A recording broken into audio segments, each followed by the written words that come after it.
Per dare un futuro alle tradizioni sarde in campo musicale occorre partire dalle giovani generazioni, dai bambini e dalle bambine che con il loro entusiasmo e la loro voglia di stare insieme possono dare nuova linfa ad un mondo, quello del canto e del ballo sardo, che rappresenta uno dei pilastri dell'identità della Sardegna, in particolare del nuorese. E questa è la filosofia che da sempre anima l'associazione Gruppo Folk Bustiano Usata di Nuoro, presieduta da Giuseppe Selloni, che sabato in città ha dato vita alla prima rassegna regionale di mini folk Città di Nuoro. Un appuntamento ospitato in uno degli spazi urbani più suggestivi dell'isola, Piazza Sebastiano Sata, che unisce il ricordo del poeta con la visione artistica di Costantino Nivola. Alla manifestazione hanno preso parte 8 gruppi di mini folk provenienti da tutta la Sardegna, musica e ballo sardo che hanno consentito ai giovani allievi di dare un saggio della loro bravura che, unita alla bellezza dei colori e dei costumi, ha rappresentato una vera e propria anticipazione di quanto tra poco più di un mese si vedrà a Nuoro in occasione del Festival regionale del folklore. Una rassegna impreziosita dai canti del coro Grazia Deledda di Nuoro, della cantante in re Elisadodo di Torpè,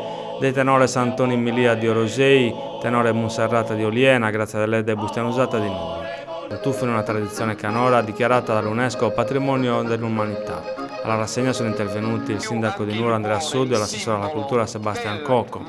Un evento che ha sottolineato, se mai ce ne fosse bisogno, che Nuoro e il nuorese sono la culla della tradizione sarda, ancora viva nelle famiglie e nelle persone, e che quando si parla di radici identitarie chiunque deve fare i conti col capoluogo barbaricino, che su questo particolare aspetto della cultura sarda non può prendere lezioni da nessuno.